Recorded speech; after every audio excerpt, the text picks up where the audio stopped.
Well, how are you? I don't know. This whole discussion's a little bit dreadful for me, but today we want to do a discussion on a couple pieces of media, that'd be the Witcher Netflix series and The Rise of Skywalker. But let's go ahead and get The Witcher out of the way. Now, if you listen to the new episode of Super Arrogant Bros, my podcast this week, you can actually get an idea of where Stev has been with this show.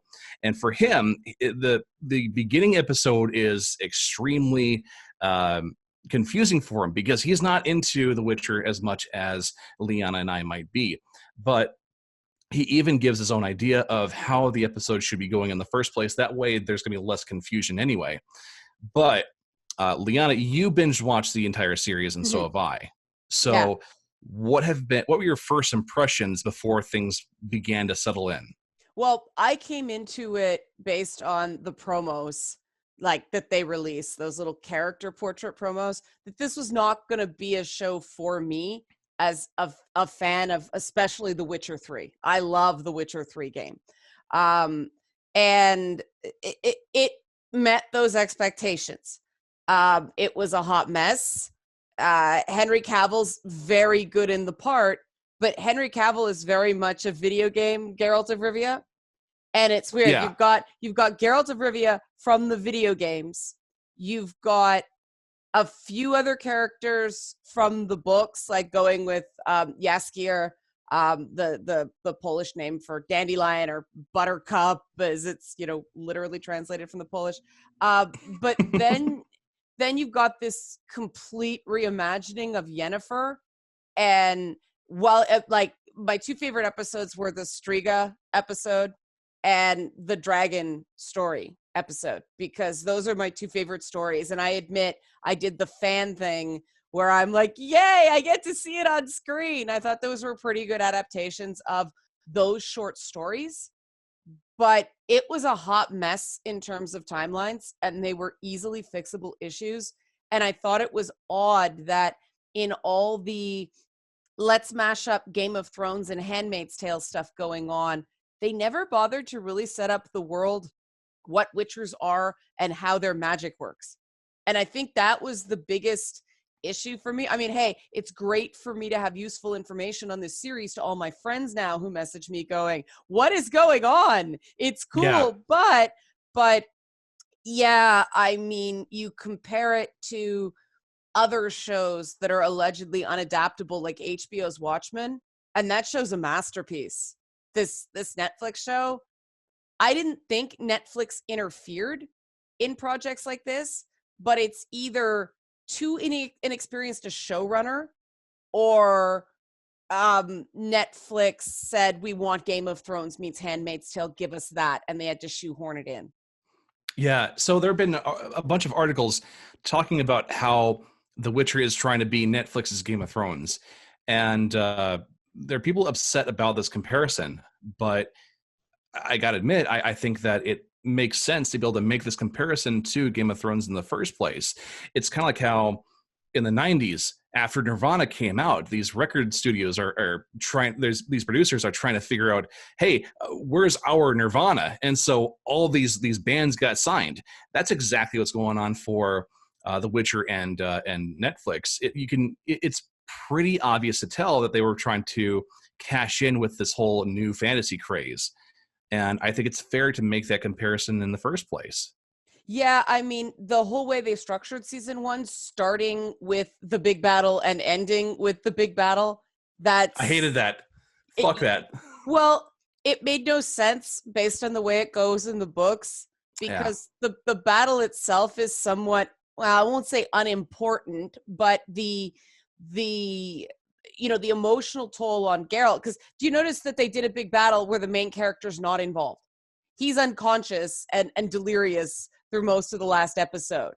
And Yeah. I mean, the big thing with that battle is Triss is suspected dead, because she's the 14th of Sodden, or 14th of the Hill. And no, she didn't die. There's a reason that a lot of characters in The Witcher are named after wildflowers or weeds, that they just keep growing no matter what you do to them. Mm-hmm. But then Geralt actually thought Yennefer died, and he goes searching the tombstones. and you know the last tombstone is somebody else, and it's not her, and they don't get to that. It really did seem like they wanted to tell Yennefer's reconstituted story, not Geralt's. And the problem is the show is called The Witcher, not Yennefer of Vengerberg. Yeah.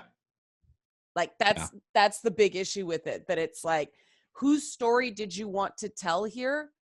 And it always drives me crazy when in the first run of a series, they go to a backstory of a single character early on. And to me, focusing on Yennefer that way totally changed the world, because there's nothing in the books that said it's torturous to do sorcerer's glamour spells. For all they know, they just like suck back a few potions and voila, you're gorgeous, right? Right. Witchers are tortured to get their awesome powers, and Geralt's hair is white because he went through double the mutagenic treatments. And they don't deal with that at all. And the whole idea of the world of The Witcher is it is a shitty place full of shitty people. And the nobility of the characters is they're just trying to get by. And I think that's lost in this version simply because they only focus on one person's suffering instead of showing that everybody's got their damage and their backstory. Everybody's got their stuff they're working through. And it was a very, very odd choice to me. And again, it looked to me more like they want to make her into Offred from The Handmaid's Tale or Daenerys Targaryen from Game of Thrones, instead of dealing with the wonderful complexity that is inherent to that character in the source material. You know? I would not mind a full Mad Queen Yennefer, though.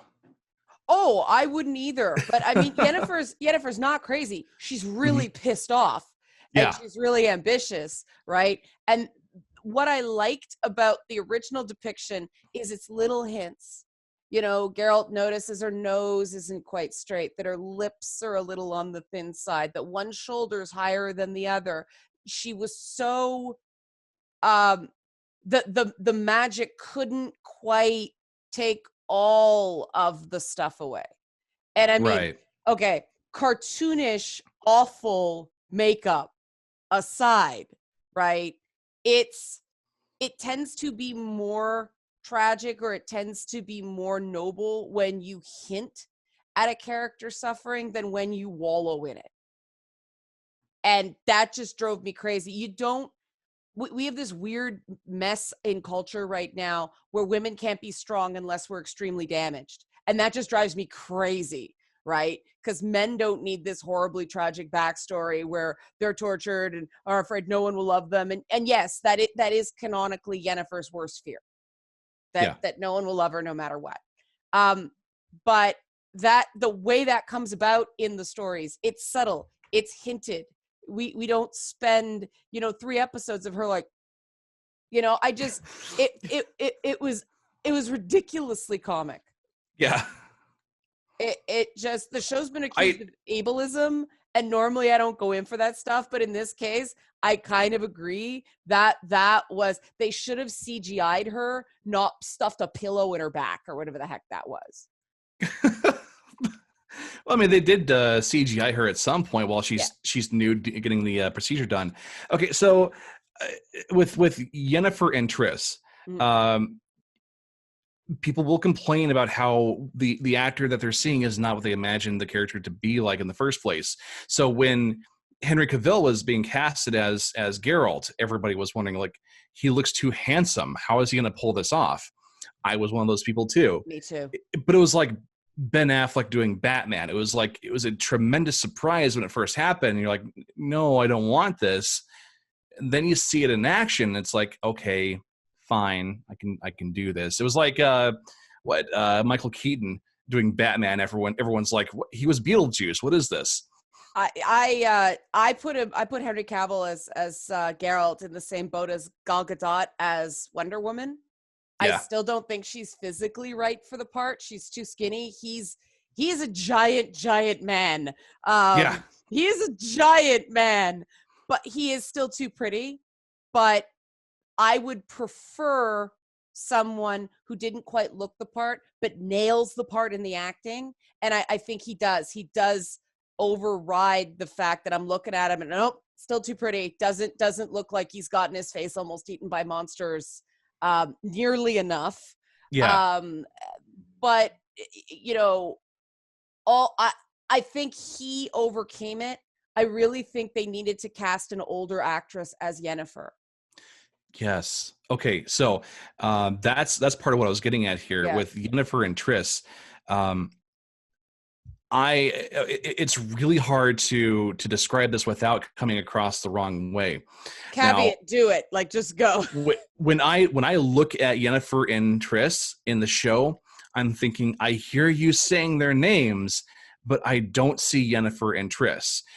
Yennefer to me is a very, very strong, very sensual character, not just from the games, but from the books as well. She has a very commanding presence, but I don't get that from the Netflix series. Meanwhile, with Triss, it's like, I don't know what her personality is like yet. And we barely see her. We barely see her, yeah. She hardly plays much of a role for what's going on, besides the fact that, like, she hid the fact that Witchers were dying. And I'm looking at Triss, and I'm like, I don't see Triss. It's, I mean, another comparison to Batman. It's like Arnold Schwarzenegger playing as Mr. Freeze. Like, I hear you saying his name, but I don't see it. I think that the race swap is, I don't want to say it's offensive, but it's completely unnecessary. It doesn't add anything to the show for me. I'm biased. I do like my Triss with the chestnut red hair. Or the danger hair that they give her in The Witcher 3 for reasons I don't understand, but yeah. I'm wondering if they did that as like it was like a necessary kind of color choice that they had to go with the rest of the world. I don't know. But you can put a red rinse, you can henna that actress's hair, and she grew on me more than I expected her to. There were scenes in the Battle of Sodden where I'm like, okay, if I close my eyes, I hear Triss. She had that sort of inherent sweetness to her that kind of worked. She grew on me. I still don't know why they couldn't have just put, because it's a very dark red. Like chestnut is like brown with reddish it's not like my hair. It's a few shades darker. They could have dyed her hair. There's no reason, but I think because they made Geralt's mother a redhead, they thought, oh, you can't have too many. We're always taken out of fiction, always.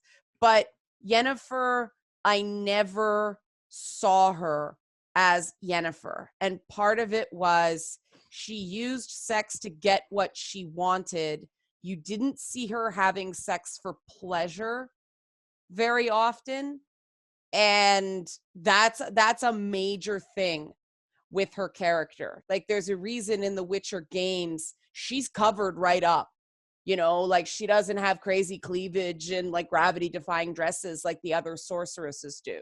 She really owns, she's a very sensual, very sexual character, but it's not, oh, I'm going to sleep with you so you'll like me. It's, I'm going to have sex on the back of a unicorn because I think that's fun.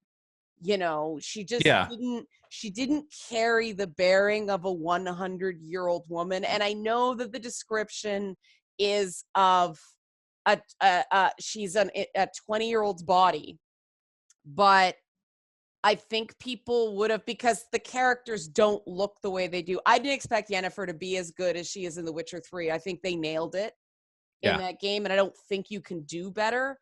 But I think they should have gone with an actress with more life experience, with a bit more heft, since they changed the appearance of pretty much all the women anyway. I don't know why they swapped Fringilla Vigo the way they did.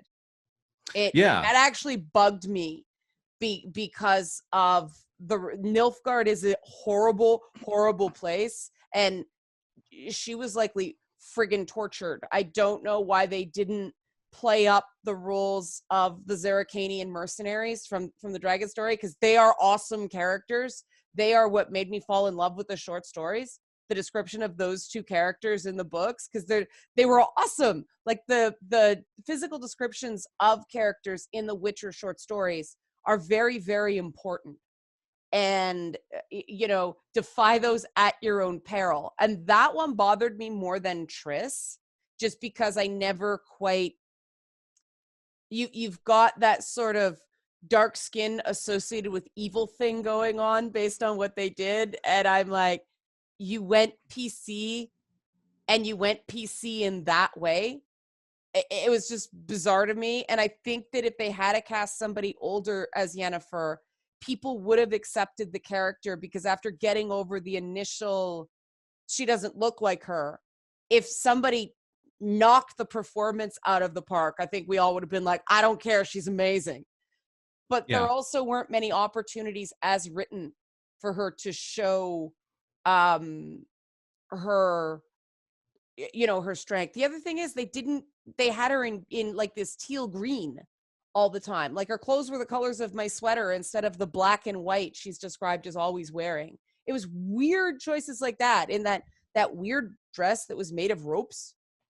Like that was just bizarre. It didn't look good. It didn't accentuate her figure at all. And it was, why is Yennefer in green? Why is she in blue green? Like, that's just a mistake.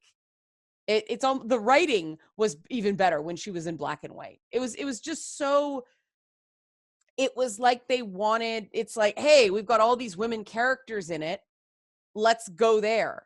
And it does tend to bug me when it seems like people adapt a property to shoehorn it into some sort of mandate, as opposed to adapting the property to make the property the best thing it can be. And I mean, again, HBO had a female-led Watchmen series. There's tons of female characters in that. You could argue they're legacy characters that are replacing the existing male characters, but they knock it out of the park performance-wise, and so nobody cares, or like not many people care. Right. And the thing is, you got a really strong lead in Henry Cavill. They didn't really let him lead. He wasn't in the show nearly enough. And then with those god-awful time jumps, that bugged me, because that was so easily fixed. So easily fixed. You have a world where you have bards telling the exploits of this superhero.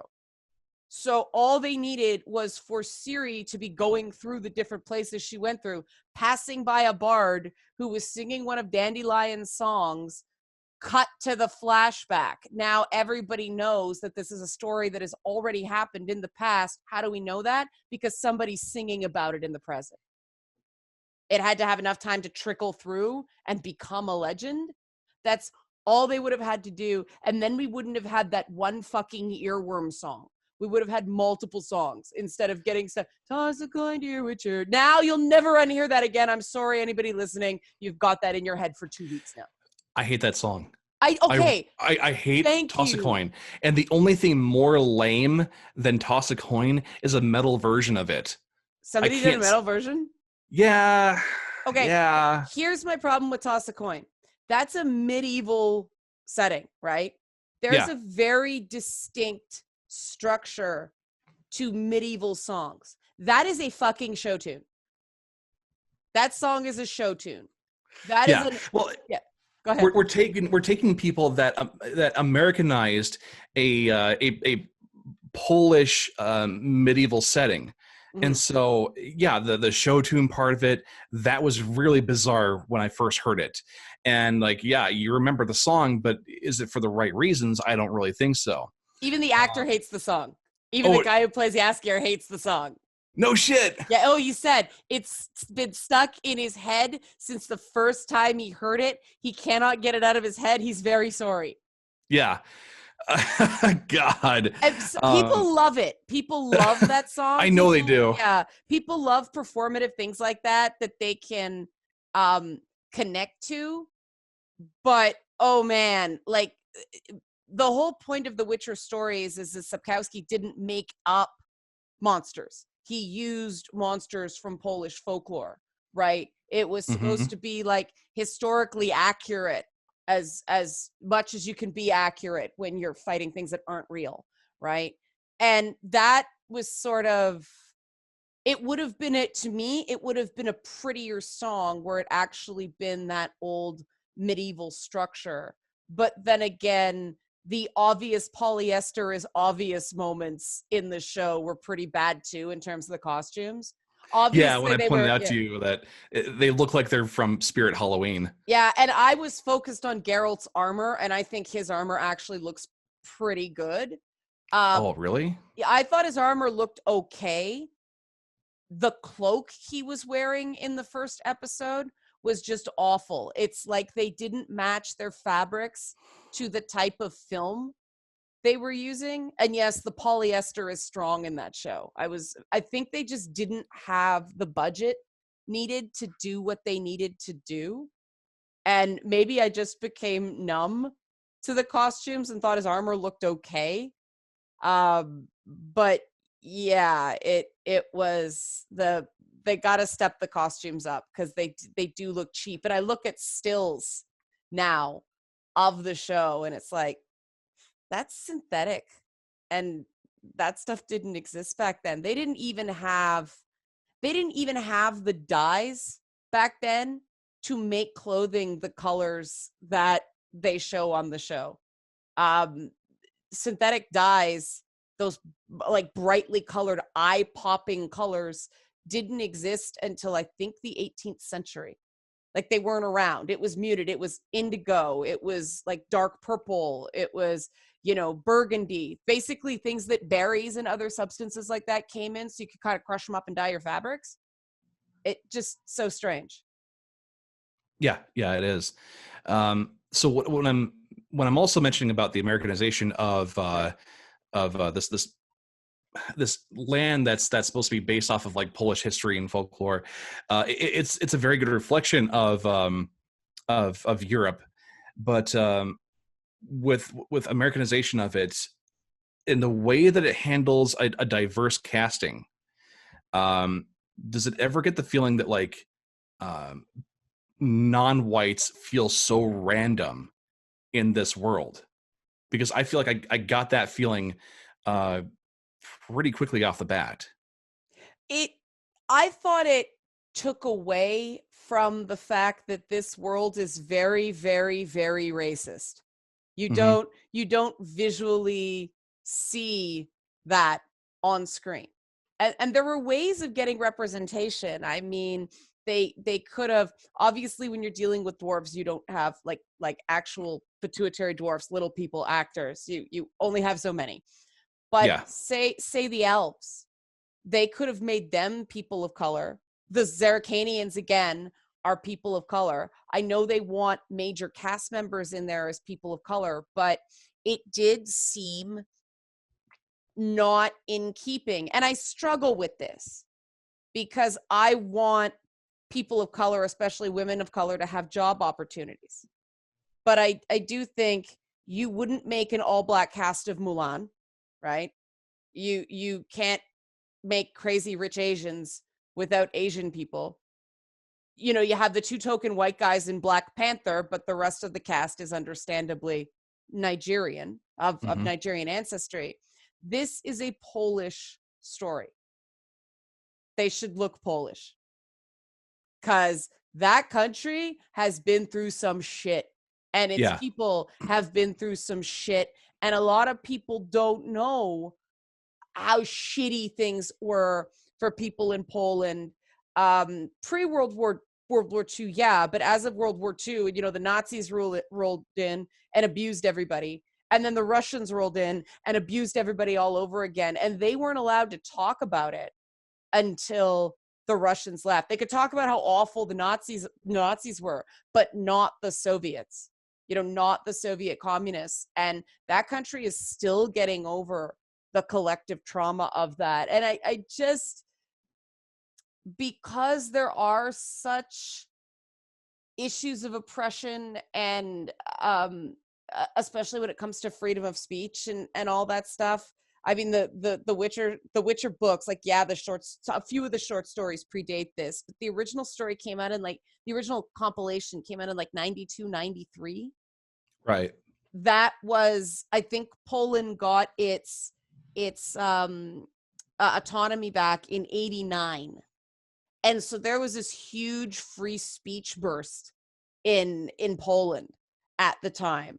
And the reason there's so much sex and so much violence in The Witcher is because Poland did what every country does when they finally get their free speech rights back. They write blood, guts, and smut because now they can. Yeah. Right? Yeah. Right? Yeah.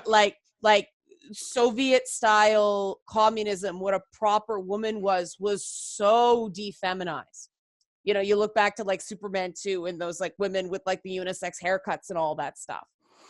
To have ultra feminine women at the time was not the male gaze or anything like that. Is women get to be women again. This is wonderful. Like it was just a complete rebellion against the Soviet system. And I do think that Hollywood risks minimizing the very real awfulness that people went through, because America's idea of oppression is very American.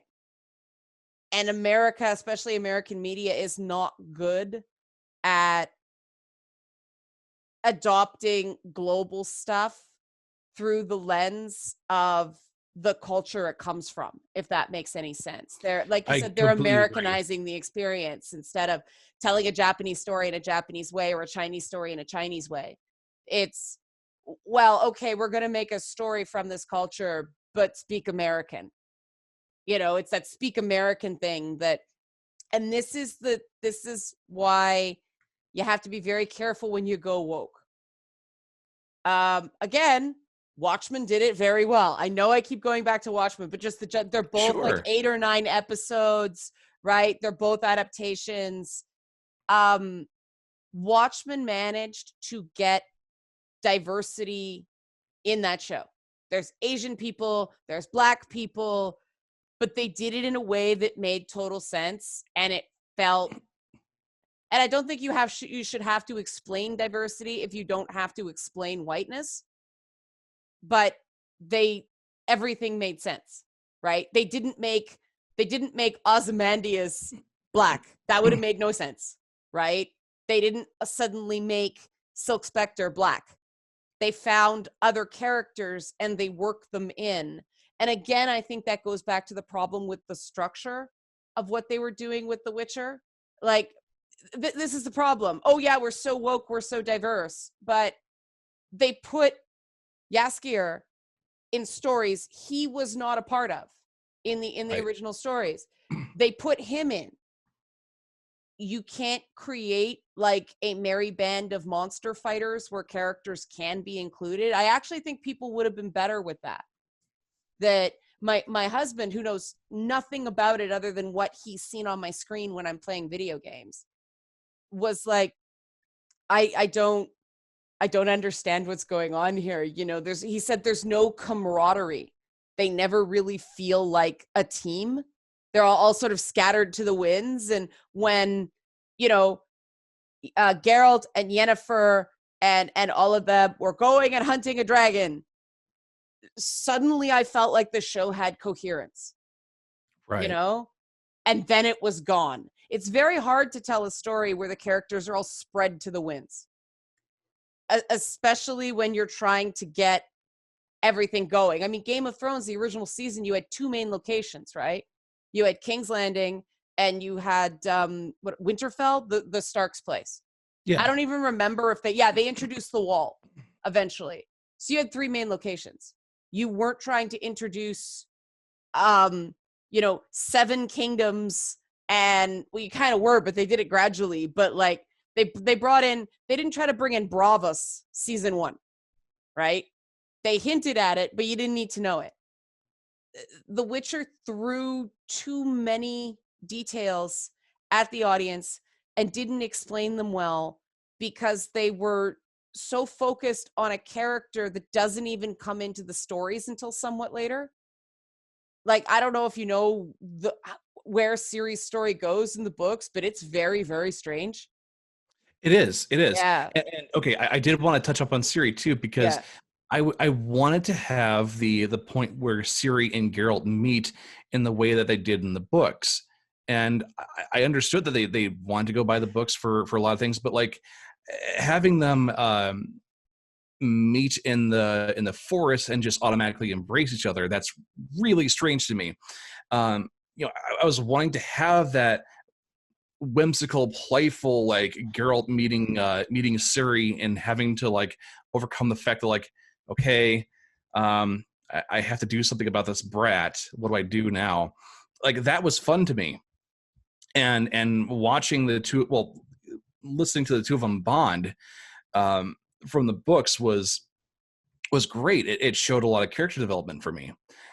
And in the first episode, having Geralt hearing find the girl, she's your destiny, and having Ciri being told by her grandmother, find Geralt of Rivia, he is your destiny. Mm-hmm. It's like, how do you know this? How like my immersion just completely broke at that moment because none of that part made any sense to me. And so That's interesting. Yeah, and then you don't get to understand like how that sort of came to be until what, episode 7?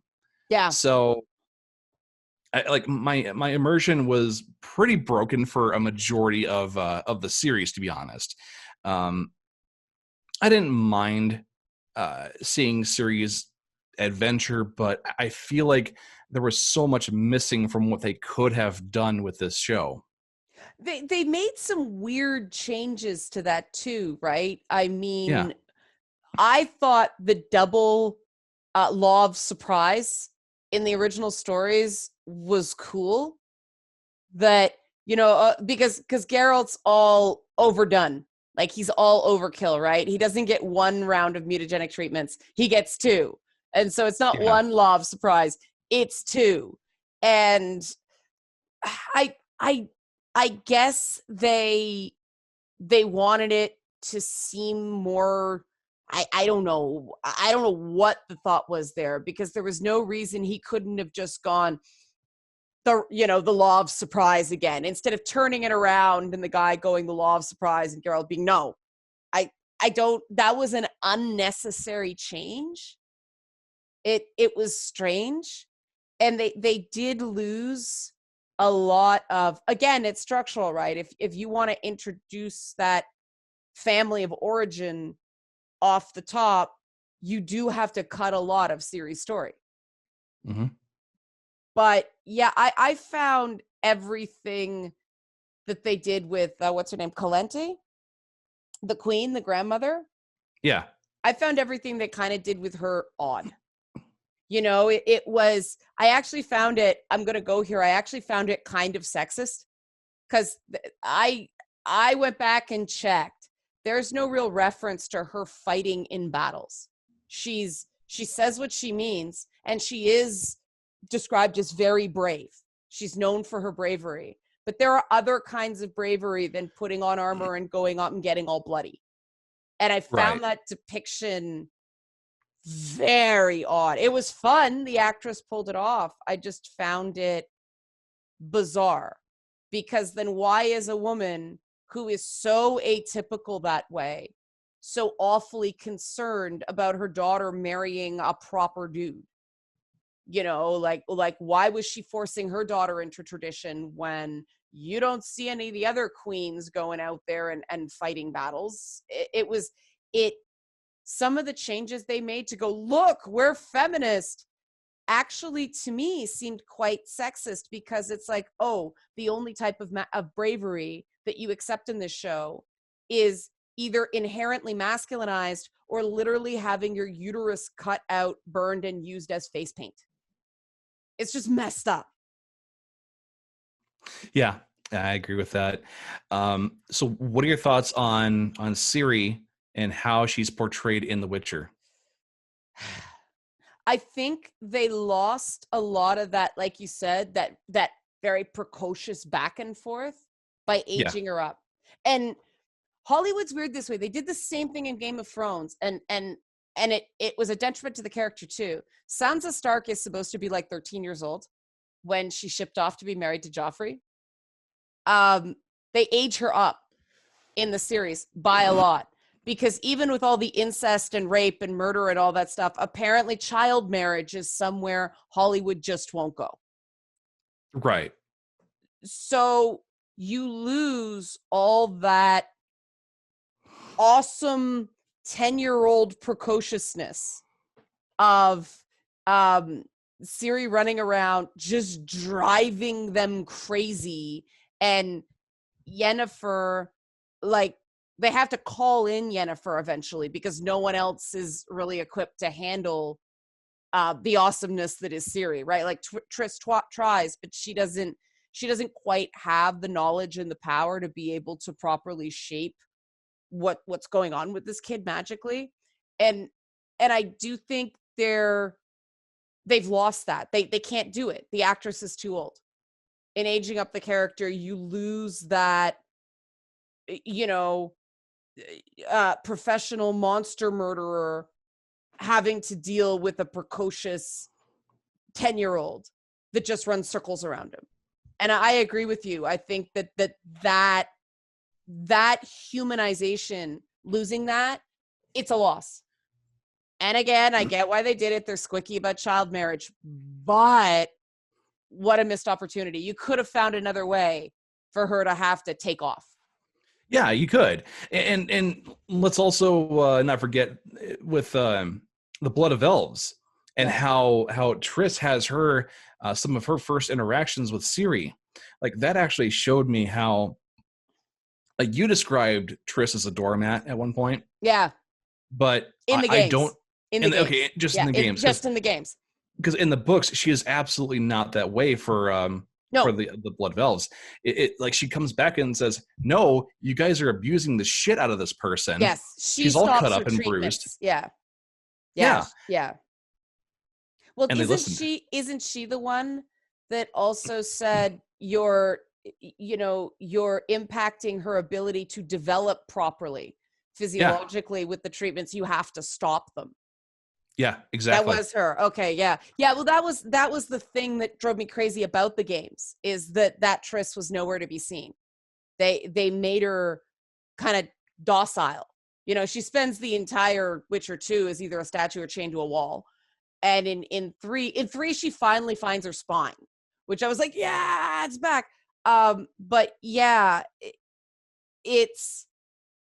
they're not gonna be able to. Maybe they will go back and try to create that maternal thing. I mean, they've so set it up with Yennefer, but it's not the same when you encounter a young lady as you do a little girl. It's a totally different story. And yeah, like, Ciri's gonna be at the age where she can speak for herself now. Thank you very much. She doesn't need the same kind of adult protecting her in the same way. And yeah, the fact that the Witchers do listen to these sorceresses is very, very important in that world where a lot of men don't. The way a lot of men speak about women in the world of the Witcher is deliberately awful. Right. And, the fact that Geralt and Yennefer, they tell each other what they think, even though it's not very nice. Like, she gives as good as she gets. She tells him off. But also, yeah, Triss has Triss picks her battles more.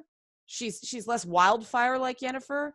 But yeah, I think there's a lot of missed opportunities there. And on the one hand, I get why they did it. On the other hand, I don't think I would have made that choice. I think I would have established the world and Geralt and Yennefer's relationship, and not made, because I thought it was really powerful the way they portrayed Yennefer not wanting to have a baby. She wanted to have a baby because of the choice it represented that was taken from her. Yeah. I liked that part. I thought that made sense for the character. So you didn't need this little girl running around, right? You could have started that season 2. But then you don't get the whole sacking of Sintra and the whole Game of Thrones opening. And I'm like, I would have been good with just a monster fight in the first episode. I would have thought that would have made. That's what I expected. Yeah. like to have to go through Sintra burning twice Yeah. in one season, that was really bizarre to me. And I mean, Like, the story of how he got Siri it's important, but it's not important enough to spend 4 out of 8 episodes on it. yeah. It just bizarre.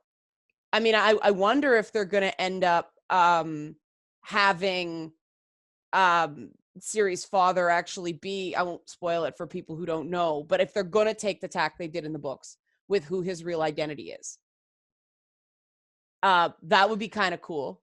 Mm-hmm. But again, that would have made more sense if doing Siri's whole story season 2. I wonder if they weren't sure they were going to get season 2, and so they jammed it all in.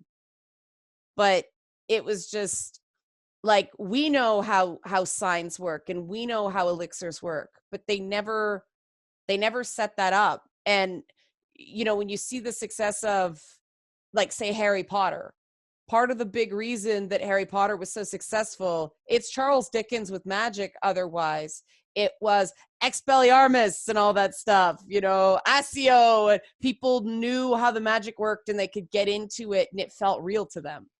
And I never, I think you said this, the world never quite felt real.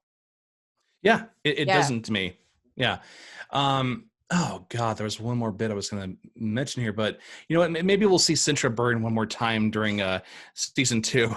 But Well, Sodden's gonna have to burn. That was weird. That thing with Yennefer after they set up fire magic very, very bad. Didn't totally explain why. I had to explain the problem with fire magic. But the problem in the book is not that it turns you into a withered husk, right? yeah, It's that fire lies and you start having these horrible premonitions of doom. mm-hmm. And after they show, like, oh, fire bad, turns into a desiccated corpse, then Yennefer's just like they just break their world. They break their world in like 3 episodes. Yeah, yeah. It, So okay, so the thing about explaining parts of the world, mm-hmm. as you just described a moment ago, when you first encounter Geralt in the series, you see him with his with black eyes and the effects of having the elixirs. Did they ever explain elixirs during this season? Not really. Because then you're left wondering, like, what just happened with him. Yeah, I mean, Yeah. the people I know figured it out, but I was a little ticked about that. Because I found the way they handled it in the games very cool, that you had to balance toxicity, and so you could it was a little overcomplicated in the first couple. Like they refined that system as it went along, but having to balance toxicity and there being a trade-off, you can only do so much, because let's face it, these things are poison. That was cool to me. That grounded the world, right? Like the fact that Nilfgaard, and I thought they did this okay quickly, that Nilfgaard uses forbidden magic because they see everybody as expendable for the Empire. Okay, they kind of got that across.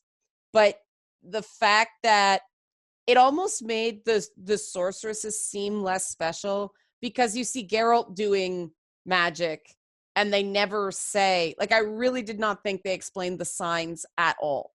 And I think that was to their detriment, right? Yeah. The fact that there's only so many limited ones and basically anybody can learn to do those, but only people with certain inherent magical abilities, and now we are getting into Star Wars territory right now, can basically do magic. Like, you have to be force sensitive to do magic, kind of thing.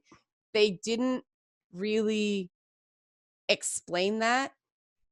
And I really think if you were going to focus on somebody being tortured for their abilities, that should have been Geralt. Like, they could have done a really interesting juxtaposition if they went that way with Yennefer's backstory. I still think it was a mistake. I still think that's a mistake for, basically, she gets her beauty from a man basically abusing her. I mean, the metaphor there is grotesque. I didn't like that.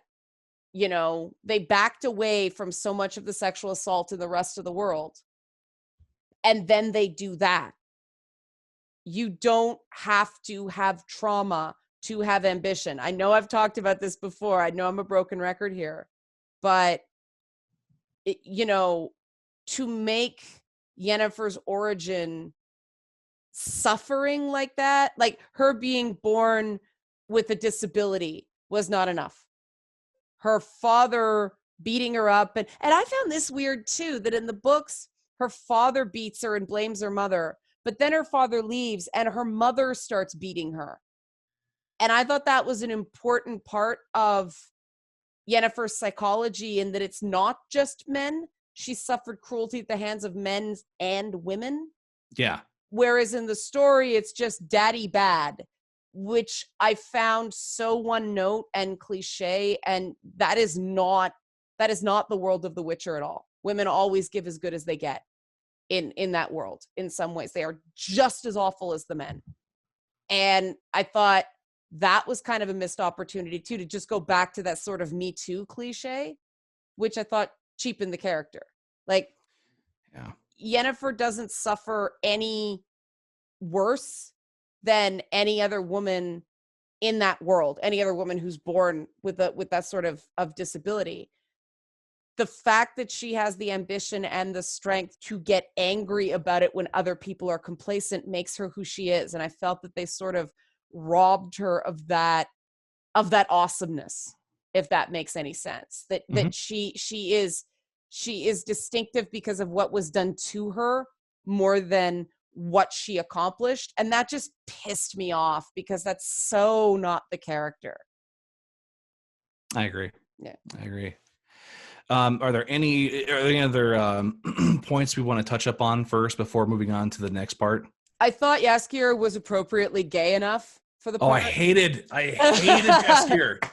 Oh my God. I hated him, but I hated him in an appropriate way. Jaskier, okay. I don't know if we want to call him Jaskier or Dandelion. To me, like, it's always been Dandelion from the books too, but he was supposed to be a suave, smooth-talking dude who's able to talk his way out of certain situations when need be. Yeah. Yes, he would get his ass saved by Geralt, but this new Jaskier is so incompetent to me. He's Joxer from Xena. He's so exactly, because I did a whole video when the trailers dropped about how, like, this is sort of the quote unquote female gaze in action, right? Like, Yeah. we talk about the male gaze a lot, but we don't talk about sort of the beats in something made for women. And there's always the hapless sidekick dude who's kind of gay for somebody in stories made for women. And as soon as I saw, the actor they cast and how they portrayed Dandelion, because I used to joke all the time to drive angry Witcher fanboys crazy that Dandelion was kind of gay for Geralt. Drove them nuts back in the day. But CD Projekt kind of hinted at it, but then they gave him that beautiful story with the was she a singer? Another singer? Priscilla? In 3. Yeah, in Yeah, Witcher 2. Priscilla. They gave him that really humanizing story that kind of grew him up. But the minute you have a discussion on television about one guy talking about how another guy smells, that's pretty homoerotic. And they just, they totally leaned into that. And that just shows to me that they are really trying to get that female audience. Because don't forget, it's Netflix, right? The reason they take on any new series is new subscriptions. They want new people to come in. And Netflix still has a lot of content for men. It is still very lopsided content for men.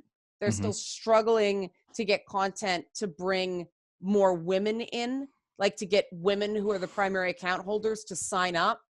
And so I think that's part of the reason they did it. But it was so, like, there were moments in that show, the Jaskier Geralt dynamic, and then the backstory with the other sorcerer who loves Yennefer even before she becomes beautiful. It read like slashy fan fiction. Yeah. Like it was just so that was not there. Yes, he's a former lover of hers, but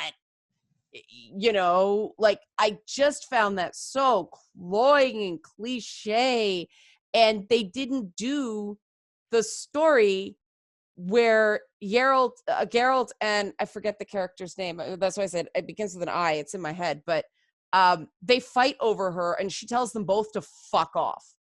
Yeah.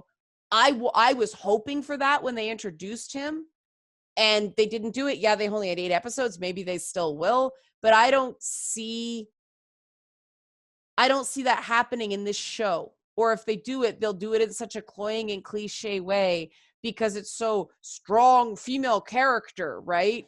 Yeah. They're beating us over the head with it. Two things I want to bring up for my last points, I suppose. With Yennefer. So when I mentioned how I don't see Yennefer when I see the character, if Sapkowski made it so that they were going to have a new sorceress in the series, and she was going to be her own character and have her own independence, that is what I see when I look at Yennefer. And I think the performance of her was done very, very well too. I think that the actress has some good chops to her, and I'd be interested in seeing what she does down the road. But I don't think it was a good fit for the Netflix series, this Witcher series. But I don't know. I agree. Yeah. But the other part with it is that how Yennefer just blurts out how the last wish that Geralt used was to create a spell to bring them to the two of them together. Having that happen so soon in the series, I think that hurt it. With the last wish, you're not supposed to know what Geralt said the wish was. Sapkowski intended so that you would guess what the wish was. In The Witcher 3, they made it obvious as to why they're together. But I think they could have tried toying and hinting at the relationship between the two of them before Yennefer just put 2 and 2 together. See, I would have started with that story. Personally. Yeah. I would have started with that story, because then you see them meet, you see it's a big moment, right? You've got a cool djinn. You get the dandy that Jaskier is annoying, and Geralt wants to kill him half the time, but he can't. My husband remarked that the fact that he's so annoying, but Geralt doesn't tell him to go fuck off, that's a character point for Geralt, and I think that's really important. He's not as much of a loner as he makes himself out to be. Mm-hmm. That would have been a good place to start, just because then you see Yennefer at the height of her power and ambition. And, that's the episode where she says, I want everything. And that's such a critical line for her. And you see her with the mind controlling the whole town. You understand how powerful and formidable she is. And then you have the wish that binds them together. They didn't, some people didn't pick up on what the wish was, so maybe we just know because we played the games, right? But I would have started there, and she knows what he wished for. She hears it in the story, but the reader doesn't. But yeah, I would have started there, because then you see her as this powerful, ambitious, formidable person, and then go back. But I would have gone back in snippets. I would not have, because then you could have gone back and, how are sorcerers made and how are witchers made, and you could juxtapose the two stories there. I don't know if you got more out of this than I did. I don't know which theory of Yennefer and Geralt's relationship they're going with on this show. You get to make that choice in The Witcher 3, whether they really do love each other or whether they were just stuck together because they didn't have a choice. Yeah. Oh God. That part made me so sad. I loved that scene in the game though, because they sat down and talked. No, the reason why it made me so sad was that I for a new run of The Witcher 3, I decided I was going to go for Yennefer this time, which meant I had to tell Triss no. Oh, because you were using a save game, or? Well, I was going through I was going through a rerun of the entire game. Oh, okay. And so I decided I would play the game different, and that included telling Triss no and Yennefer yes. And that just killed like, you. We're talking about video game characters, but like, yeah. That's the power of it though, right? Like, I couldn't bring myself. It was so weird. Because like seeing Triss so disappointed and so upset when she sees Geralt and Yen together. Oh, it just broke my heart. But it's also like I spent 2 games just really not liking Triss.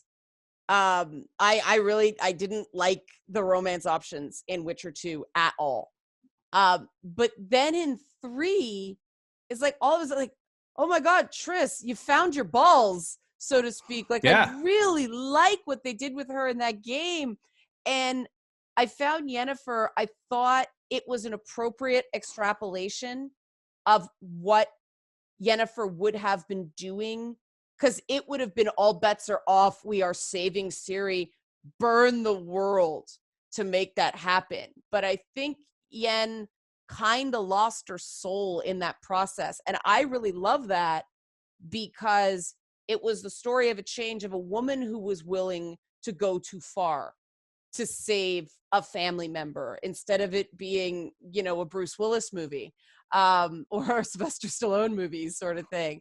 And I really like that. But there were moments in the game that I was like, they're bad for each other now. Like, they always were kind of bad for each other, but they're bad for each other now. When the two of them get together, really serious destruction happens. Yep. And I thought that was wonderful. I thought that was absolutely glorious. It was a gutsy move. And, you know, video games get a bad rap for underdeveloped, you know, trophy female characters. I just think the way they wrote Yennefer in that game, because they're not just retelling the stories, they're extrapolating, right? I thought it was a masterstroke. And I never got that. The fact that they deliberately made the character look harder edged, and that physical hard edge was, when you say you don't see Yennefer, it's that physical hard edge. I think that, like I said, Witcher 3 nailed that character so perfectly. Nothing's gonna come close to that. And she doesn't look 20 in the games. She looks a little older than that. And I thought it worked. Yeah. And I think we all kind of have that. Even though, again, canonically, she's 20 years old, appearance-wise. I really just think anybody who played the game is like, that's my Yennefer. And the series can't do anything about that. Okay, they went in a different way. I did just feel like, you summarized it best. That is a different character at this point. They've created a different character. Yeah. Look, I've talked about this before with the casting, and I had my own idea of who should be casted for the for Yennefer, Triss, and even Ciri too. All right, and I think it makes sense the more that I look at this. For Yennefer, I would cast Gianna Michaels. For Triss, I would cast Danny Jensen. And then for Ciri, I would do Elsa Jean. And I'm going to stick with that, actually. I'm going to stick with that. If you don't know who they are, I would suggest looking them up, and you'll see what I mean. You'll see what I mean. I'm spinning. Yeah. I'm spinning my wheels. I mean, hey, it's a Netflix series. People like Henry Cavill don't just walk in and say, I want to do a Netflix series. I'm fine with sort of unknowns. The issue I had with Yennefer. Oh, they're not unknown. They're not okay. Unknowns. You're right. They did have, but Yennefer looks scared too often Yeah. in the show for my liking. And that was probably the way she was directed. I've read some behind the scenes stuff. The actress clearly loves the character. Yeah. It just, I mean, maybe it was the best they could find. But Henry Cavill has a bad habit of ending up in roles where he doesn't have enough chemistry with his leading lady. Like it happened in Superman. I didn't find him and what's her name, Amy Adams. I didn't find they really had much chemistry as Superman and Lois. Like Yeah. the Supergirl, Superman and Lois have more chemistry. You buy that those two are married. And it to me, that big scene in The Last Wish fell flat. And I don't know if he's not comfortable with love scenes or whether they just had to get it done really quickly, but I didn't feel the passion. I felt that they were going through the motions, right? It felt like a scene where the placement of the pillows on the floor was more important than really believing that these people were having, oh my God, we just almost died sex. You know, it was played for laughs instead of it being a really major moment. Right. And I think you're right. Yeah, okay, because that just and apparently that was a scene that they used body doubles, and maybe that was part of the issue, that they used body doubles for Yennefer. And after that was the only scene that there was a body double in the show. And afterwards, she's like, "No, I want to do it." But yeah, it just, that scene. I thought the rest of the episode was awesome. That scene did not work for me. Yeah. Well, I mean, there was another sex scene that actually helped me understand that there is a fetish of mine too. Doing it in front of an audience, and then after finishing, having an applause. I think I would like to have an applause every time I do it. Well, you can just do it in your head. Have a little like file on your phone and just play the applause. No, I'm going to hire people to be in my apartment while I do it. Hey, you're employing people, right? Exactly. You're creating jobs. Exactly. Yes. All right. So let's go ahead and move on to the next part here. Right. The Rise of Skywalker. Right. Now, when I watched the movie, it was like ripping the bandage right off. People were asking me, well, why do you want to see this even though you don't want to? Like, my curiosity is just going to drive right into me in the first place. But when I finished watching the movie, I made a post about it saying it was fine. But when I say it's fine, it's like when somebody that you know just punches you right in the chest just to fuck with you. And you know, they know it's like, oh, hey, you know, you maybe I punched a little bit too hard here. I'm sorry, man. It's fine. And you're like, it's fine. It's fine. That's what I mean by it was fine. What I saw was total and complete damage control in, what was it, 2.5 hours of a movie. And I think that it showed that there needed to be some sort of visionary behind the wheel. I think that Abrams did a fine job for, what was the first one? It was The Force Awakens. He does this whole mystery box thing, where it's like, you know, maybe we don't have an answer for it right now, but we're going to come up with an answer later. And then Ryan Johnson, Ryan fucked everything so bad that they had to have Daddy Abrams come back and do the damage control for them. And so if they had some sort of plan for how everything was going to work out, we could have had things so much better. Like, I wanted Snoke to be some sort of like a great power behind everything that is going on, because The Force Awakens to me was like, when it first came out, it was like this way of talking about how war is going to consistently keep happening. There will be different catalysts going on. Even though, the Death Star was destroyed, there is going to be some other cause of war down the line between light side and dark side, sure, but politically, things are never going to be static. Yeah, I mean, I actually preferred the geopolitics of like Attack of the Clones and Revenge of the Sith. And I know like those movies weren't good, but I found that intrigue very interesting. Yeah. I found the stuff with the First Order in The Force Awakens.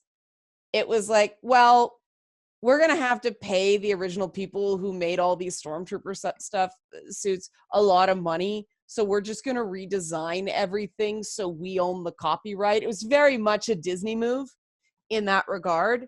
I'm just not a fan of J.J. Abrams. I gave up on Lost. No, he wasn't Lost, was he? Yeah, he was did Lost. I did not like his Star Trek. It was weird because his Star Trek seemed like he really wanted to do a Star Wars movie. You're not alone in this. I didn't like Star Trek either. Yeah, like I like my Star Trek long and dry and boring, with lots of people talking in front of screens. Yes. Yeah, TNG. I mean, I love TOS. I love the original series, but TNG just had a cool factor to it. Yeah. But yeah, they didn't feel like Star Trek films. They felt like Star Wars films. And then he goes and does Star Wars.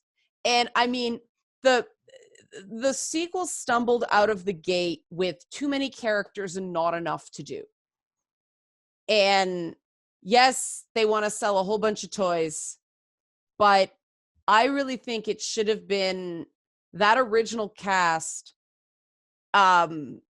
should have been more front and center, and then the new people slowly sort of it was a passing of the torch instead of a shoving to the side, right? Yeah. And I think it's interesting that the character that I think everybody has the least problems with of the new characters, Poe Dameron, he was supposed to die in the first movie. And Oscar Isaac said, I'm not doing it if I die in the first movie. I'm only doing it if he becomes a major character. And the one character that just sort of happened, but even though he's a complete clone of Han Solo, completely, he won people over. And I think it's because he was just having such a good time. Star Wars has never been art, except Ian McDermott's portrayal of Palpatine throughout every single movie he's in has been masterful. He's so good. If you go back and watch Revenge of the Sith, the way he's Chancellor Palpatine or whatever, and he's speaking in like regular senator voice, and then every time he says Jedi, he drops into his Sith voice, and then he's right back out of it. And he goes like the way he goes back and forth, merging, coming in and out of the Sith character versus the politician. Dude was like running his own show in those movies. He did a really great job. And I agree with you. I think they should have done what they did with the Marvel films, which you had this sort of committee that did oversight, making sure that it built and there was continuity. I mean, obviously, Carrie Fisher passing away, nobody could control that. And that threw the whole thing into some element of disarray. But it's pretty sad when a woman who is put in the movie based on 8 minutes of unused footage from Rise of Skywalker turns in a better performance than some of the other people who were there acting in the movie.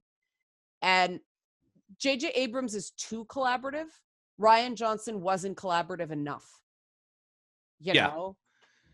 And I think everybody sort of walked away feeling like Mark Hamill was robbed in terms of screen time. He never really got... I thought he did a brilliant performance in The Last Jedi, especially since he fundamentally couldn't stand the material.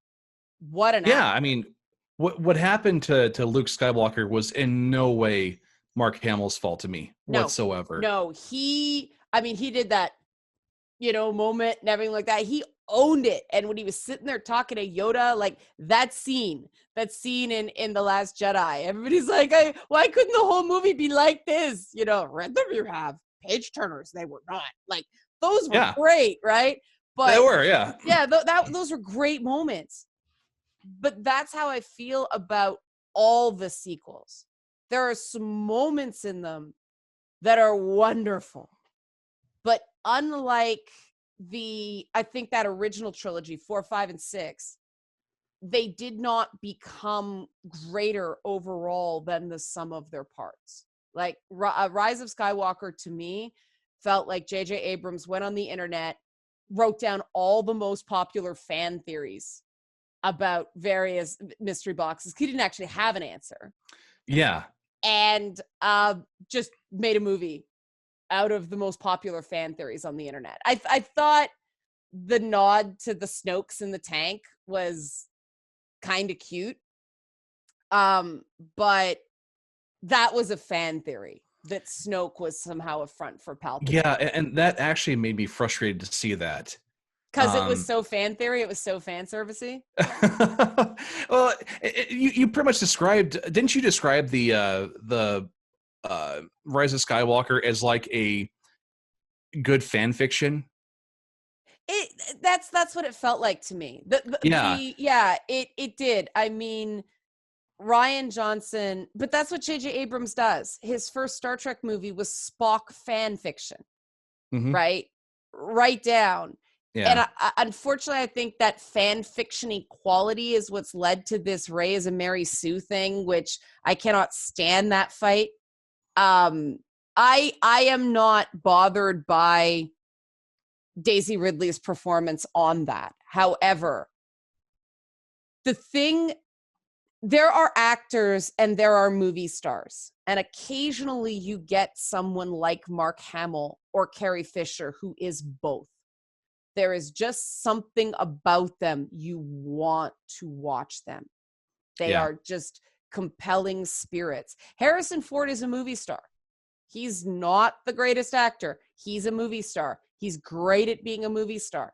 But Hamill and Fisher, rest in peace, they are and were movie stars.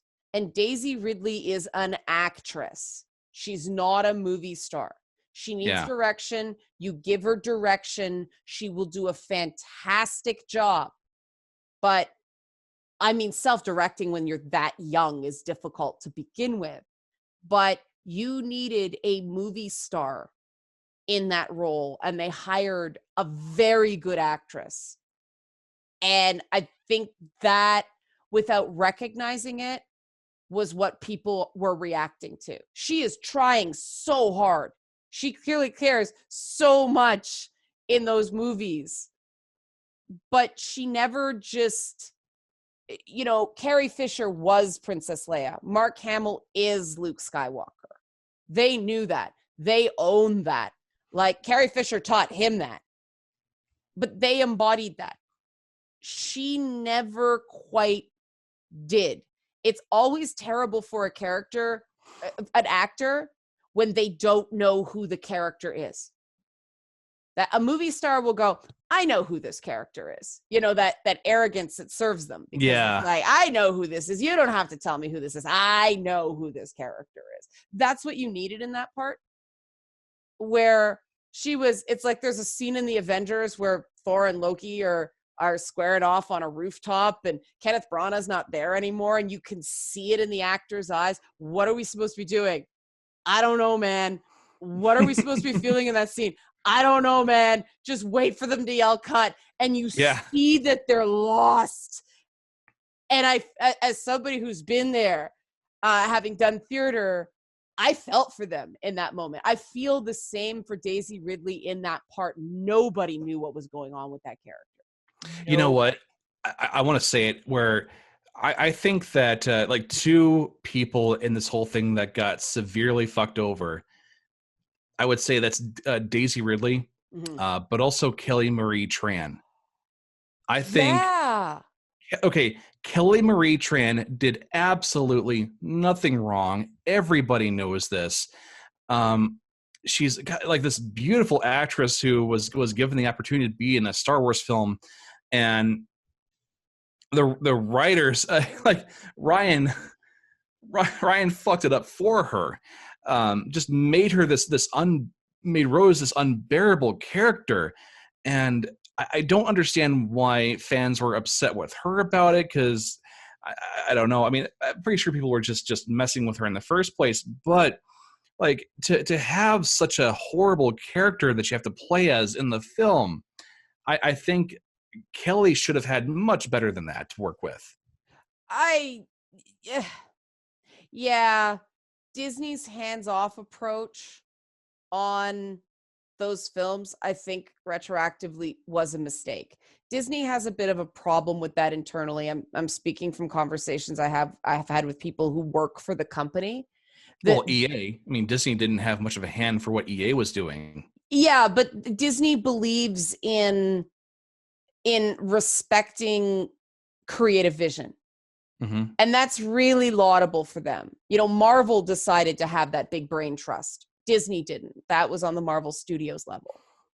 Disney believes in, you hire a director, you trust the director, you don't interfere with the director. And apparently that was one of the big problems on the John Carter movie, which I personally enjoyed, but it bombed because the director apparently wouldn't give up enough footage for them to properly market the movie as this big eye candy extravaganza. So people didn't know what it was. Mm-hmm. But with properties like this, you do need an overarching vision for the universe if you want to build anything.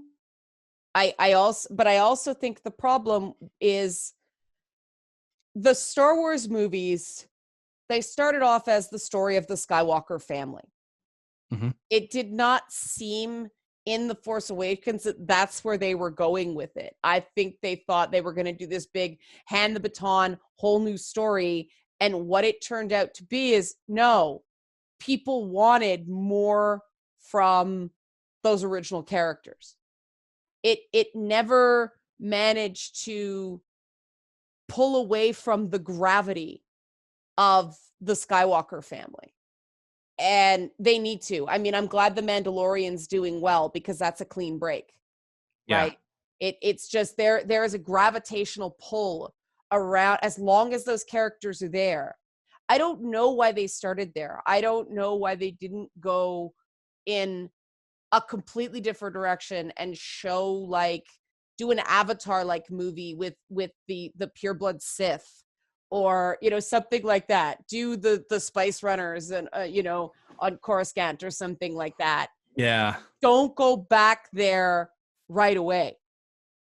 It was just, it was bizarre. But again, the minute you have like the big problem with The Force Awakens is everybody's like, where's Luke Skywalker? Where's Luke Skywalker? Where's Luke Skywalker? Yeah. And the problem with The Last Jedi was, where's Luke Skywalker? Where's Luke Skywalker? That's not Luke Skywalker. Yeah. Yeah. And then I think we wanted more Luke. We wanted Luke being awesome. Force Ghost is awesome. And he didn't have enough time. And I think that's part of what this sort of unsatisfying feeling. If you're going to make Luke into the Yoda for Rey, make Luke into the Yoda for Wet Rey. Have those moments where he is really imparting wisdom. And are you saying that you wanted to have Daisy Ridley carrying Mark Hamill on her back? How awesome would that have been? Come on, just the sheer visual absurdity of that, right? That would have been so cool. Or he like put his Force essence in something that she had to carry on her back. That would have been hilarious. I think Yeah. that would have been a better. Did you notice she did not touch the controls of the Falcon the entire movie in Rise of Skywalker? Really? Didn't touch it. I was looking. I was like, oh, they are so freaked out by the fan hatred of all of that she didn't touch them. And I thought that was so funny. It was Lando flying it in the major battle, wasn't it? Yeah. Yeah. I noticed that. Like she was far away from that, and I do agree with Rian Johnson about you don't just satisfy fan expectations. Mm-hmm. You can't cater to it 100%. That wasn't the mistake he made in The Last Jedi. People are fine with being challenged. It's that he totally violated the character, and even the actor playing the character thought so. Yeah. You know? Do you watch any Red Letter Media? Some. Okay. I don't know if you watched the Plinkett review of The Last Jedi, but the whole bit they did of it was a video of wine tasting featuring Ryan Johnson. And it's just Rich Evans. He's getting handed a bottle of wine, opens it, smells it, pours it on the table, and then just laughs at you in front of the camera. Like I felt like maybe that's an over exaggeration of how we all felt what happened, but yeah, the whole subverting our expectations, like it can do a good job. It can be very useful, but when you use it to the detriment of the piece that you're working on, that's when Ryan had to be stepping back, or at some point being told no. That was the problem. Yeah. That's the problem. George Lucas didn't have enough people telling him no during episodes 1, 2, and 3. Yeah. Yeah. It's true. Well, you can really see he didn't have enough people telling him no on 1. I think some people started telling him no for Attack of the Clones, because that was a better movie. Really? Because I thought that started happening for episode 3. Episode 3 was the only passable movie in the prequels. Mm-hmm. But that is partially, I think, because Natalie Portman was in it less. She was awful. Another example of an actress when you need a movie star. You know, Ian McGregor can self-direct. Ewan McGregor can self-direct. Ian McDermott can self-direct. Frank Oz can self-direct. These younger people can't. I know some people love Kylo Ren. I've seen Adam Driver be absolutely great in other movies. He's actually a good actor. I don't think he knew what he was doing in those films. Really? Yeah. Because I loved him in The Force Awakens. I loved seeing how vulnerable he was within the helmet. I thought they were gonna go a totally different direction based on that. But seeing him have his freakouts, you know, taking out his lightsaber and just destroying shit over hearing some bad news. The way that was pulled off, I loved it. See, that was subverting audience expectations. Yeah. But then they didn't capitalize on it. I'm like, interesting. If they're going to go with the fact that he is a poser, that he was never actually capable of turning to the dark side, this guy cannot use, because of his family heritage or whatever, he cannot actually use his anger as his strength. His anger he did not seem powerful, right? I thought they were going to go somewhere with that, and they didn't.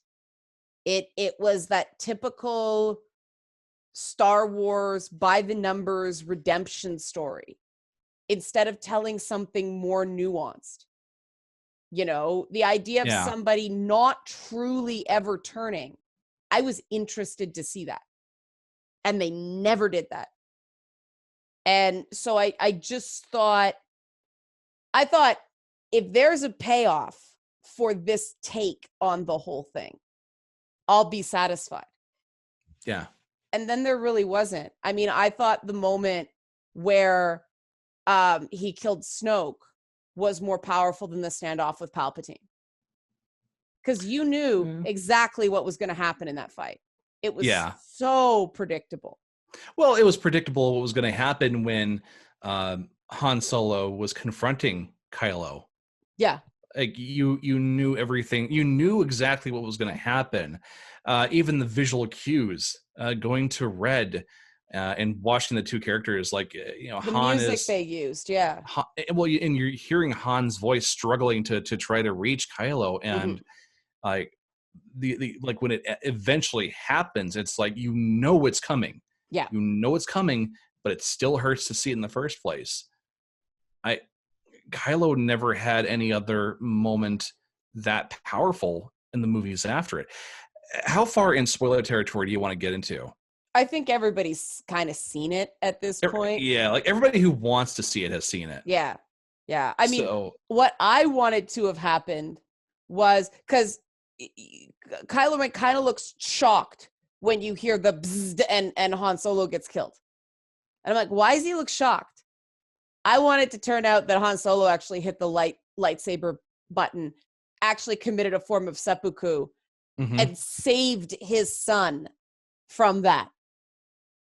I wanted that to be what happened. That would have been a real arc for Han Solo, that eventually he stepped into the nobility that everybody knew he was capable of. Right. But then you get into Rise of Skywalker and having that scene where Kylo is talking to Han again. I don't think it was a Force ghost. It was just I have my maybe theories Kylo on trying that to work too. with it. I think I have a theory that it might have been Leia helping that along. You think so? Yeah, because she's doing that little Force trance at that point, right? Wasn't that scene after Leia died?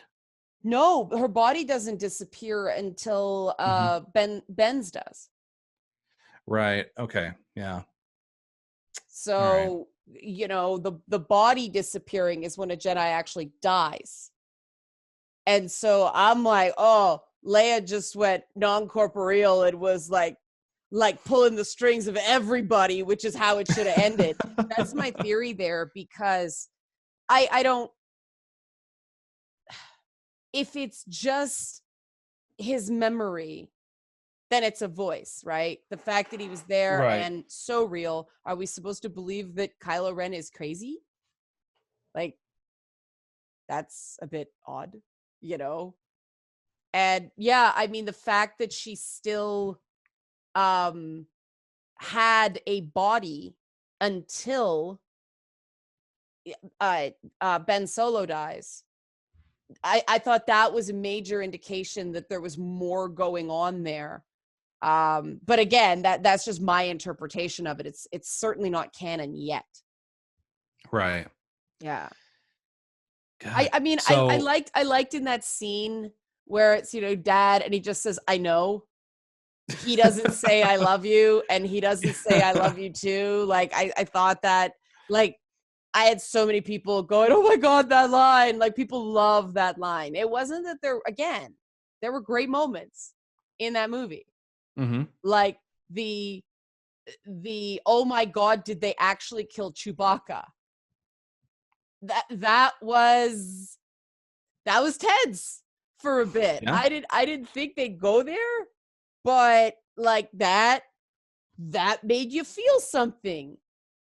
Just collectively, it all felt like a retread.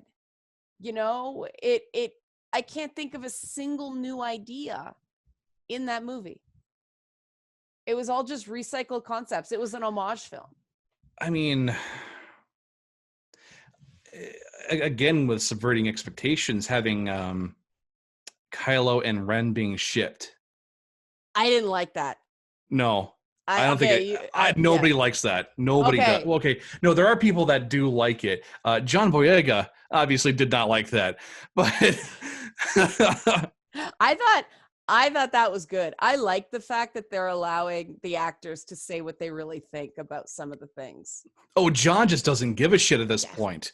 It's all over now. Yeah. Like he's got free reign. But like this idea of like, hey, I tortured you. I stabbed you after Leia helped. I brought you back, and then I brought you back. Now kiss. It was bizarre to me. Sick. Every time they reenact that kiss, it's a mistake. Every single time. It's a mistake when they did it with Rose and Finn. It was a mistake when they did it with Kylo and Rey. I mean, the big problem with Rose to me is Rose was like, okay, she's a lesbian. This is awesome. And then, oh no, she's in love with Finn. What? That doesn't make any sense. But no, they had to have the kiss. No, that kiss is Han and Leia. It is always Han and Leia. They should not be trying to recreate it. You can with Poe and Finn. And Finn. Okay, if they did it with that, We all wanted that who? ship. But who's who? I guess Poe's Han. Yeah. So Finn's Leia. Yes, exactly. Look, we all wanted that ship to sail. I wanted it.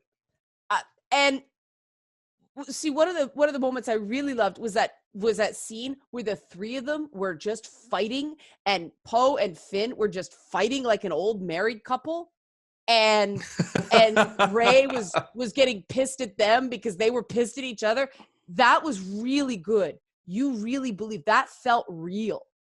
You know, you felt the tension, but you also felt that it was a disagreement between people who really, really, really cared about each other. See, and then you take in consideration for the censorship in China. Yes.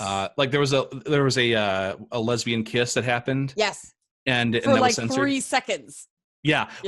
What they could have done was like ship Finn and Poe. Yeah. And then what will happen is that in China, the audience is going to look at it and it's going to be like the ambiguously gay duo from SNL. Just have them living together on Naboo or something like that. Like Rey goes back to Tatooine, but then they've set up house. Yeah, exactly. It's like Ren and Stimpy. Yeah. Or Statler, or just Bert and Ernie. Yeah, exactly. Bert and Ernie. Like, just... It's funny that went there, and it's funny that they were like totally cool with that, because I'm really surprised because of how gay friendly Disney has been. A gay friendly company long before it was trendy.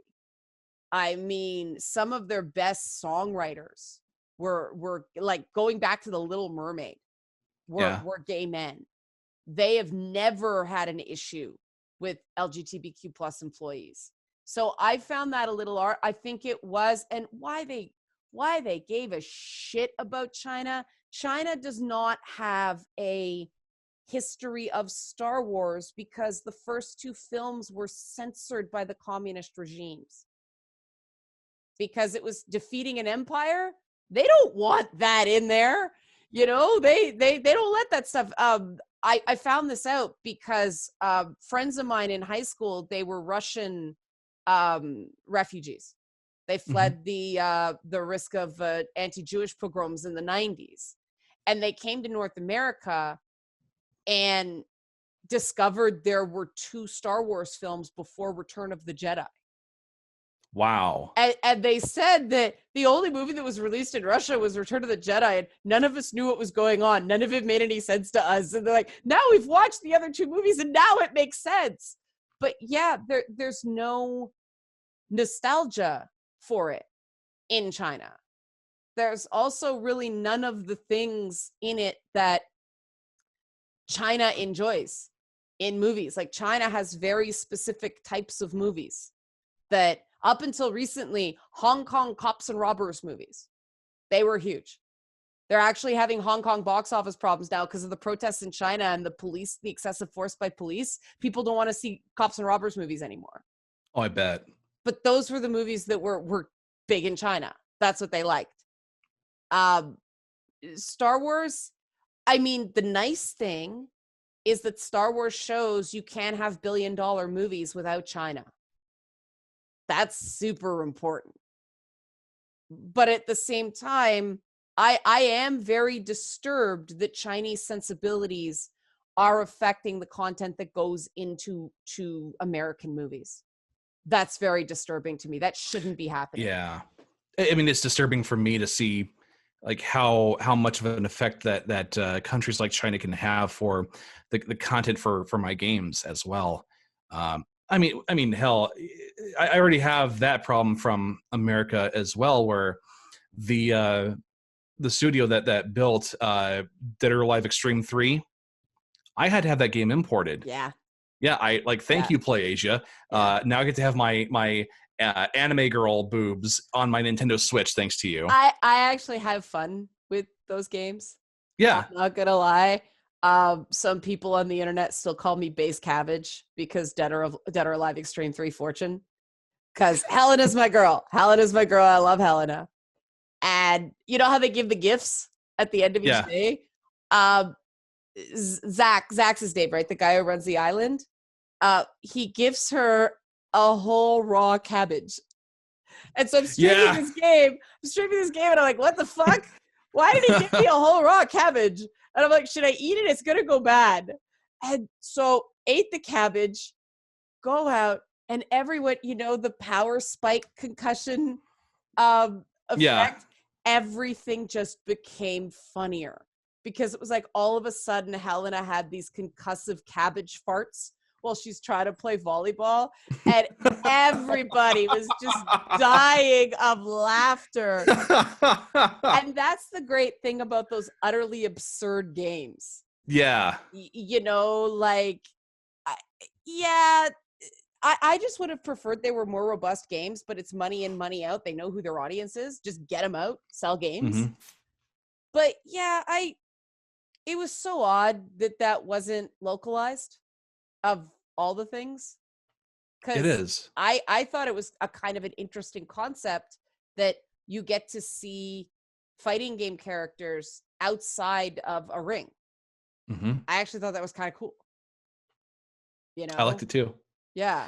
I mean, my ex co-host like spent hundreds of hours on that game on the PS4, and it's like we would do streams and it would be him playing it for hours on end, like just doing shit like poker, just doing shit like the activities, and the ability to be able to have that kind of grab at your attention for such a simple game. That's incredible. That's good fan service, though.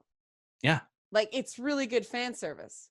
I mean, okay, watching the girls shower and all that stuff, that's really pervy. But no, sir. No. Also, there's a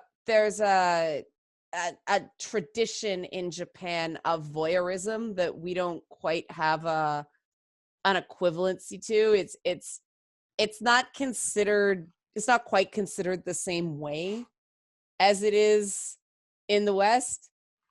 But it is kind of pervy. But so what you're saying is that our continent needs more voyeurism? I agree. I agree wholeheartedly. There's a reason Japan's birth rate is in the toilet. But if we could get more look, don't touch in North America, I think that would actually be a good thing. If people were content with voyeurism, there's no harm in that. You know, like, so what? That you have self-control, amazing. That's what I want, right? Yeah. That you know, that was another issue going back, because Rilo bugs me so much. Ray Kylo bugs me so much. Yeah. Because of the very fact that they have a bond because they're a Force dyad. That should have been the bond. Not any sort of sexual attraction, any sort of romantic interest. It should have gone deeper and purer than that. And I really do think that was a mistake. That was sort of like a fan payoff when, like, most people I know didn't like that. I see people online. I see people on Twitter who were going crazy over it, like, finally, but not in my circles. Nothing gets me more, turned on for a woman besides getting stabbed in the chest. But she healed him.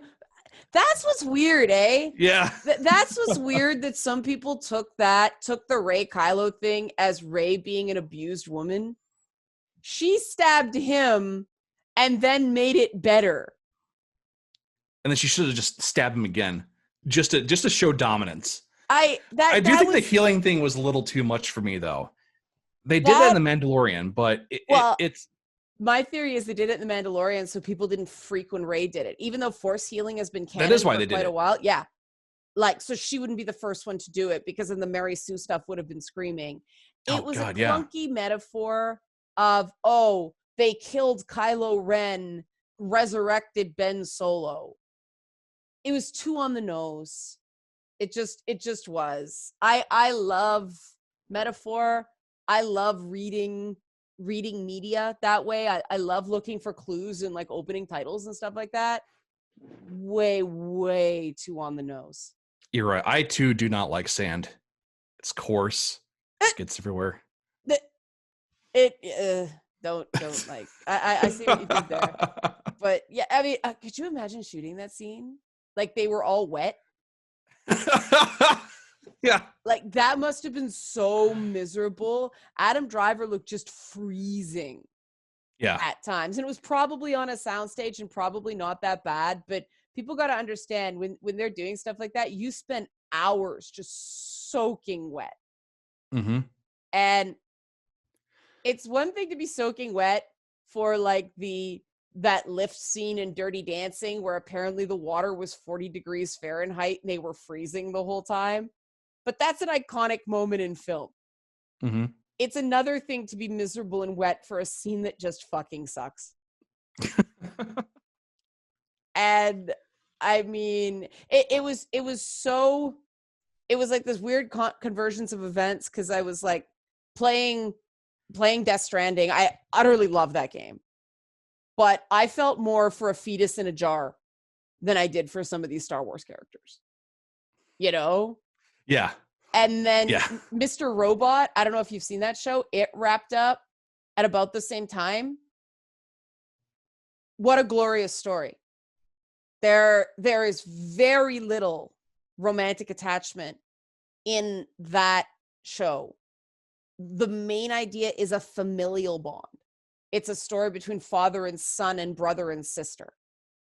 And personally, I think our relationships would be a lot healthier if we stopped focusing on romance as the greatest kind of relationship you can have. Yeah.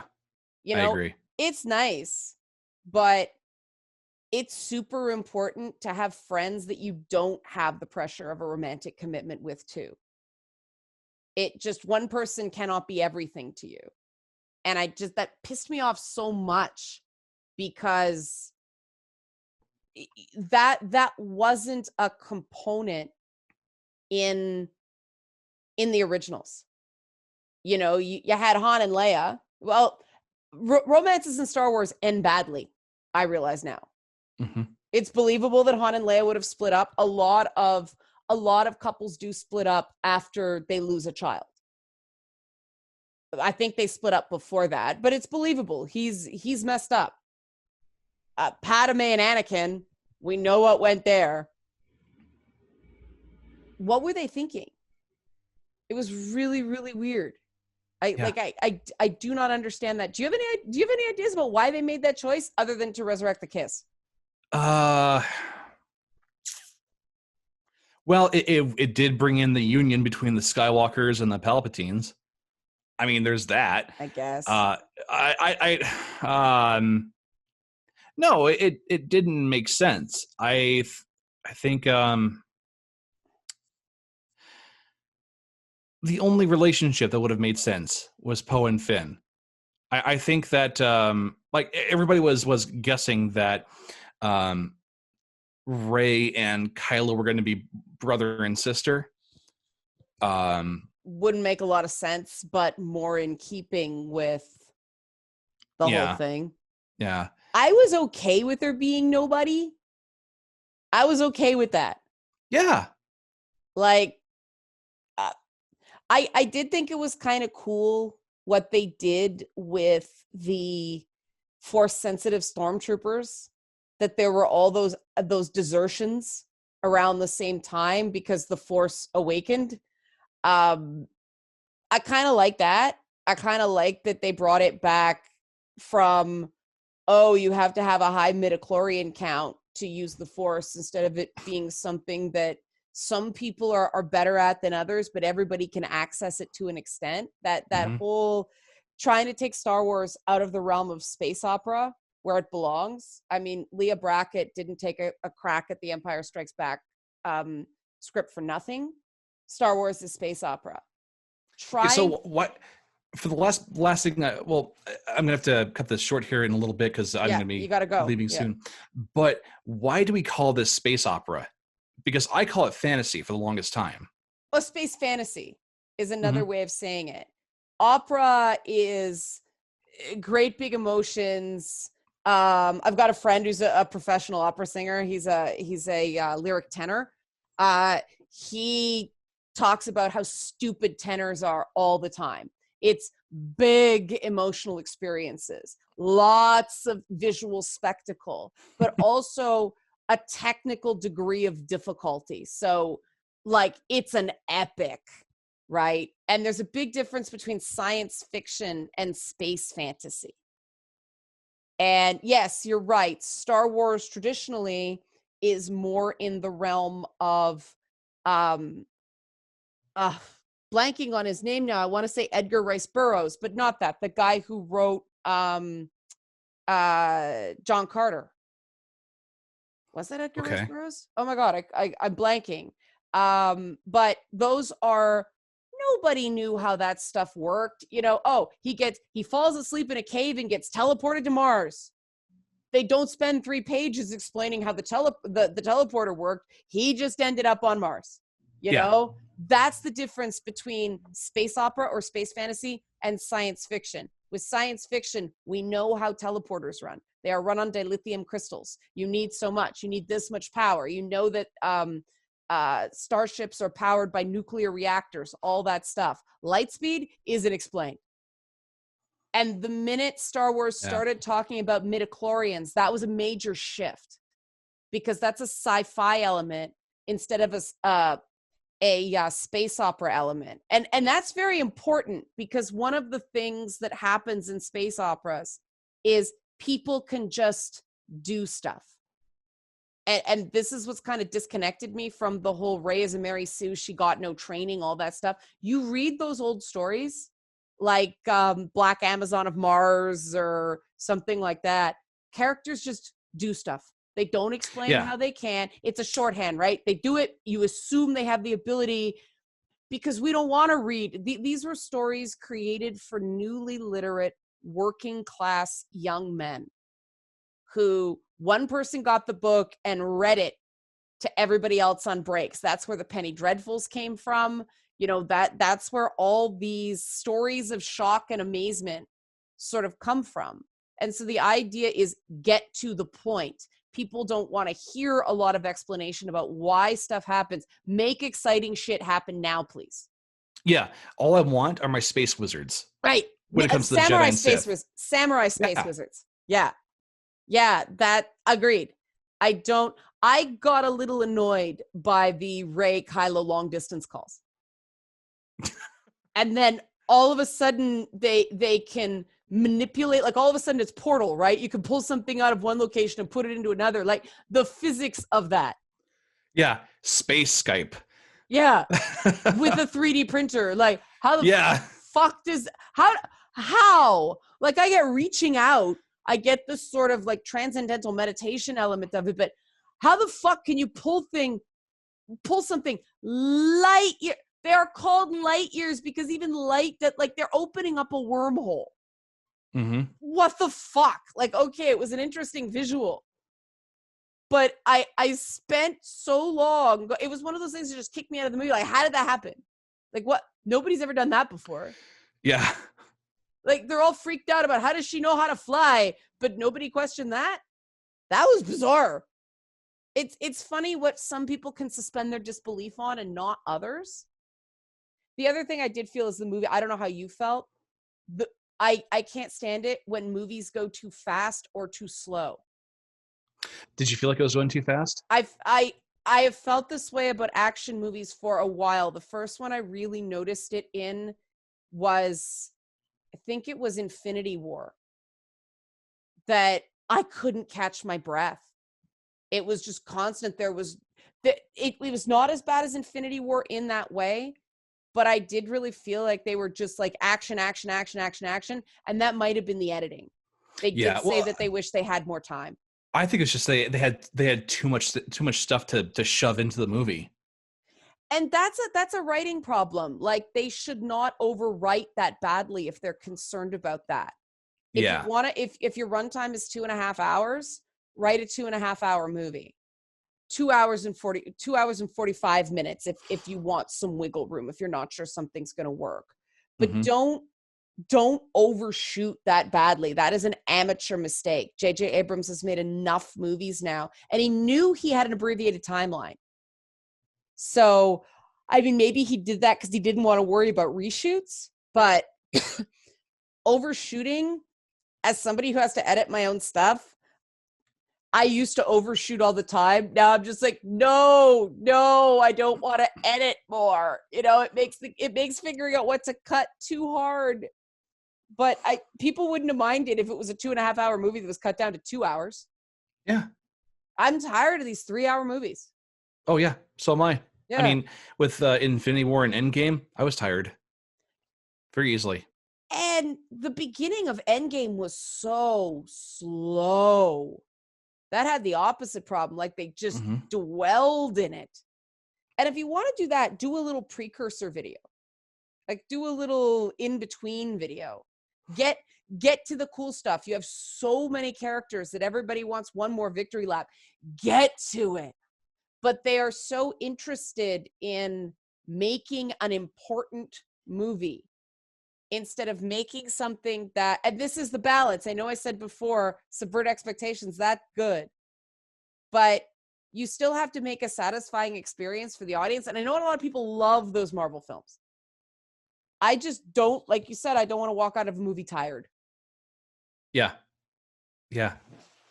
Well, we're going to wrap this up then. Yes. Leanna, this was phenomenal for a discussion. We went for how long? And it just zipped by for me. I lost track because we were stopping and starting at the beginning. I will find out when I go and check the recording. Yeah. But thank you so much for taking the time to be able to do this. This is a lot of fun. Thank you. Thank you for letting me reschedule twice. That's no problem at all. People don't need to know about that, but I'm saying we had to reschedule this twice. It was easy to work. So yeah. Okay. Awesome. So should people suggest other things they want us to talk about?